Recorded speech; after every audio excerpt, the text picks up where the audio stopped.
Hello વિદ્યાર્થી મિત્રો, આજના વિડીયો લેક્ચરમાં આપણે ઉપાડ એટલે શું એ જાણીશું. ઘણી બધી વાર વ્યવહાર તરીકે તમે સાંભળ્યું હશે કે મૂડી જેટલી લાવ્યા હતા એમાંથી એટલો ઉપાડ કરેલ છે. તો ઉપાડ એટલે શું? વેપારી ધંધામાંથી પોતાના ખાનગી કે અંગત વપરાશ માટે રોકડ રકમ, માલ કે મિલકત લઈ જાય તેને આપણે ઉપાડ કહીએ છીએ.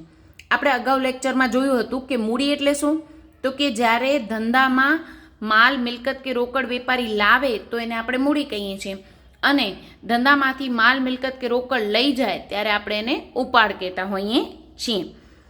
તેની જ્યારે એ ઉપાડ કરે ત્યારે એની મૂડી ઘટે છે. એ પણ આપણે લાસ્ટ લેક્ચરમાં જોયું હતું કે મૂડી જ્યારે ઉપાડ કરવામાં આવે ત્યારે મૂડીમાં ઘટાડો થતો હોય છે.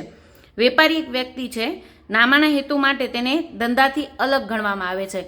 આપણે ધંધો અને વ્યક્તિ અલગ ગણીએ છીએ. એટલે જ જ્યારે ધંધામાંથી નાણાં ઉપાડે ત્યારે કે એ લાભ મેળવતો હોય ત્યારે એના વ્યક્તિ ખાતે ઉધાર કરવામાં આવતું નથી, પરંતુ તેનું નામ નથી લખવામાં આવતું, પણ ઉપાડ ખાતું ઉધાર કરવામાં આવે છે.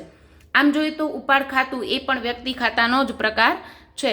પણ જો કોઈ વ્યક્તિ પોતાના ઘરે કાંઈ માલ, મિલકત કે રોકડ લઈ જાય છે તો આપણે એ વ્યક્તિનું નામ નથી લખતા. ધંધામાં ભલે ધંધા કરતા એ અલગ વ્યક્તિ છે, પણ એ વ્યક્તિ ખાતે ઉધારવાની જગ્યાએ આપણે ઉપાડ ખાતે ઉધારીએ છીએ.